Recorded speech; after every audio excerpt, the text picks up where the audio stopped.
Same income, same neighborhood. One walks into stores with a plan. The other walks in and buys whatever looks good. 10 years later, one owns property, the other owns clutter.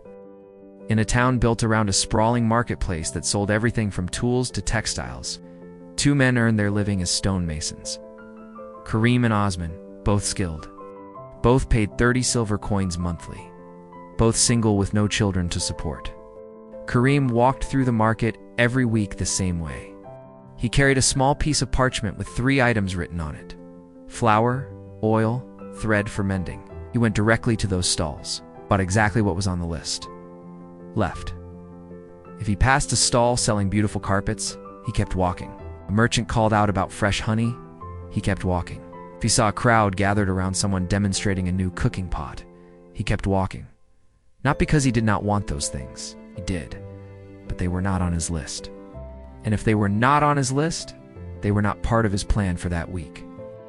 He spent about 4 silver coins weekly on necessities.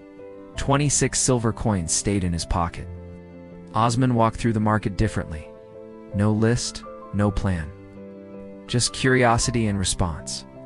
He would see a display of ornate clay bowls and think they looked nice. 3 silver coins. He would smell spices from a stall and decide he should cook something different that week. 2 silver coins? He would see a leather belt that looked better than his current belt. 5 silver coins. None of these purchases felt excessive. Each one made sense in the moment. The bowls were beautiful. The spices were interesting. The belt was an upgrade. Reasonable decisions. But by the time Osman left the market each week, he had spent 19 silver coins, sometimes more. 11 coins stayed in his pocket. Year 1, Kareem saved 26 coins monthly. 312 coins annually. Osman saved 11 coins monthly. 132 coins annually.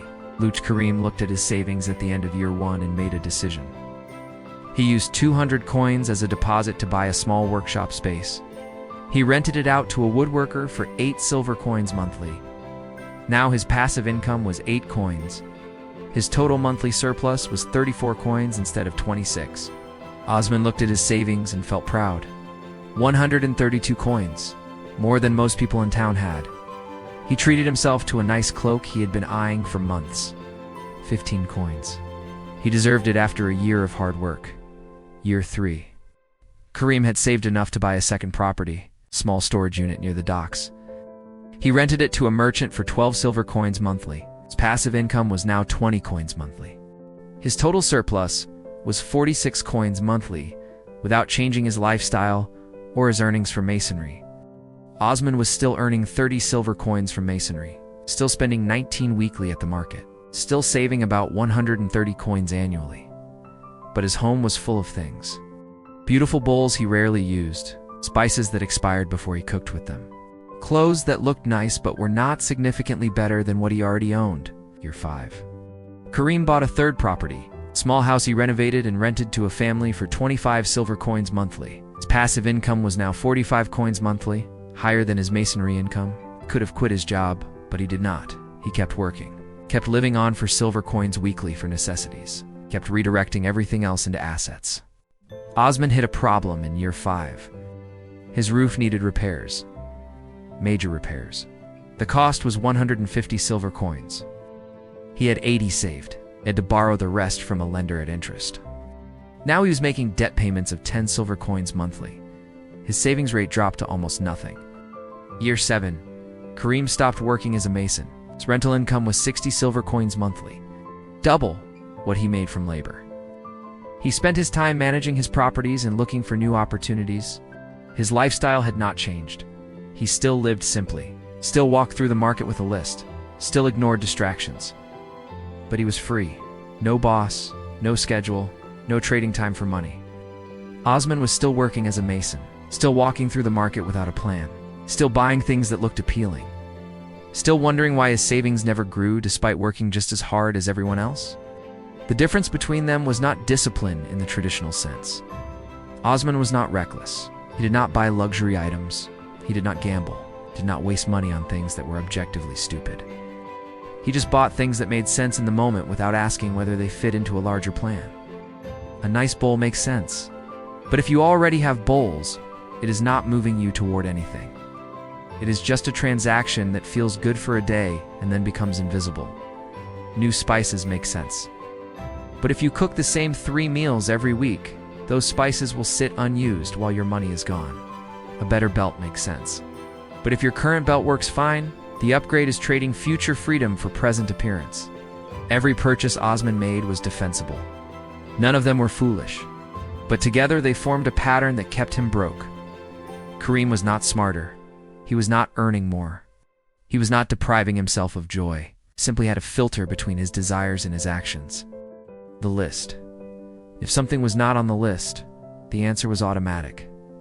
Not today. Maybe later. But not today. That filter saved him from 1,000 small purchases that each made sense individually, but collectively destroyed wealth. Most people are Osman right now.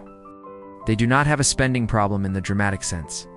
They do not blow money on obvious luxuries. They just buy reasonable things whenever those things catch their attention. A coffee here, an upgrade there, a small convenience, a minor indulgence. Each one feels fine. But the cumulative effect over months and years is the difference between owning assets and owning clutter.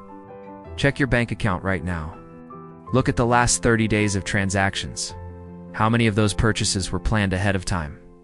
How many were responses to something you saw in the moment?